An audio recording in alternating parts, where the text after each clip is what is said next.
From 2 News, this is Talkin' Sports. Hey, good evening. Welcome to Talkin' Sports. Look who I got with me. That's Spence Checketts. This is Donovan Mitchell, TMZ Sports, trying to get a comment from him on the big trade announcement today. Spence is here to break it all down.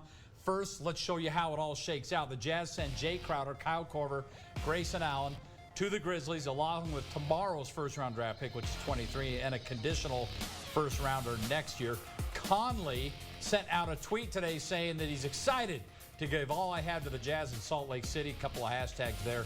Mitchell was on USA Today Sports as well, saying he is loving this trade. So let's waste no time and jump right into it because the expert is here. Spence Checketts, how much better are the Jazz today after this deal and why? It's potentially the biggest deal in the history of the franchise, maybe outside of Jeff Hornacek. Right. When Scott Layden traded Jeff Malone for Jeff Hornacek, and that led to a couple of NBA Finals appearances for the Jazz. This is the biggest name the Jazz have acquired since then. They're instantly better, and with Golden State's injuries, with the unknown situation in Los Angeles, they have LeBron and Anthony Davis, but who else do they have? Will the Clippers sign Kawhi, maybe Al Horford? We don't know what else is going to go down, but as of today, you can make an argument that the Jazz have the best roster 1 through 7 or 8 in the entire Western Conference, because who knows what's going to happen with Durant, Klay Thompson.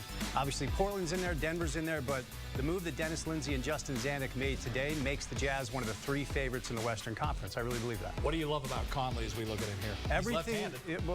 It's entirely irrelevant, but thanks for that drop in, Dave. Okay. Everything Conley does well fits into what Quinn Snyder wants his players to do. Okay, pick and roll situations, dribble handoff, catch and shoot. Conley is elite at all of that. He's an elite distributor. He's an elite playmaker. Conley has never played with a wing as dynamic as Donovan Mitchell, and Donovan Mitchell has never played with a point guard that can control the offense like Mike Conley can. And when Donovan goes to the bench, there's way too much reliance on Joe Ingles right now as a primary playmaker. Now in Donovan's minutes, they're expedited by Mike Conley, who can take over the offense and have a very calm presence. And this was also made for the playoffs when possessions are at a premium. Mike Conley is used to playing grinded out type basketball. They call the building in Memphis the Grindhouse. Right. And here's the other thing. He's used to playing behind Marc Gasol.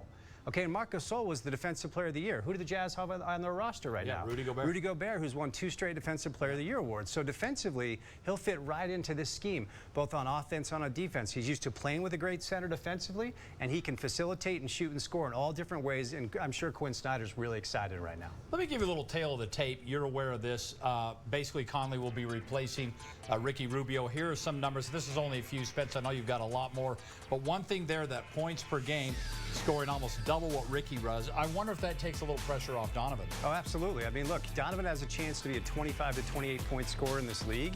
Rubio, that right there, 13 points is about his ceiling. He was never going to score more than that.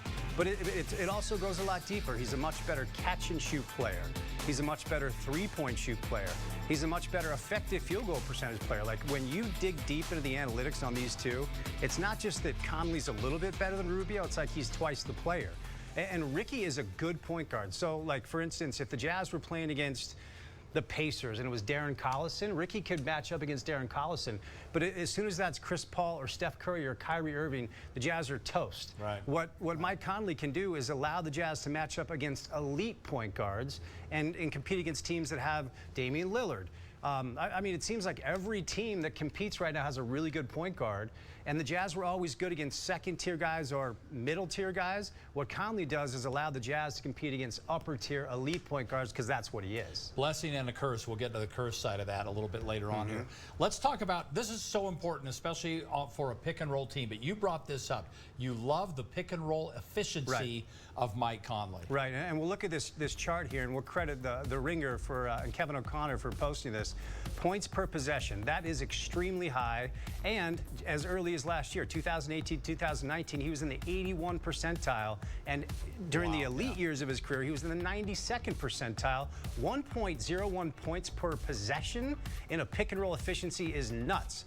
Why is this important? Because nobody in the NBA runs pick and roll more often than the Utah Jazz. There you go. Okay, everybody runs pick and roll, but nobody runs pick and roll as much as the Utah Jazz. Here's the other thing they do. They run dribble handoffs almost as much as any team in the NBA. Mike Conley is also in the 80th to 90th percentile in dribble handoff action. Mike Conley is also in the 80th to 90th percentile in catch and shoot three-point shots. So what does that mean? If Donovan or Joe are in pick and roll situation, Mike Conley can spot up in the corner, and Joe or Donovan's going to find him. He's going to knock down three-point shots. Like, after this trade went down, when you dig in the numbers, it's clear Dennis Lindsey, Justin Zanuck, David Morway looked at what Mike Conley does well and said to themselves, oh my gosh, everything he does well fits in perfectly with what we do schematically. Right. It's a perfect fit as far as what he brings on the floor. Okay, there has to be something cautionary about all of Sure. this. We've talked about, you've made some great points here. They all make sense. What are the downsides, if they exist, going forward? So the problem is this actually does have the potential to go horribly wrong, okay? I don't want to salt the day because it's a great deal. And even with what I'm about to say, it doesn't mean you don't do the deal. You still do it. Okay, Mike Conley at 32 years old, he had heel surgery 2 years ago.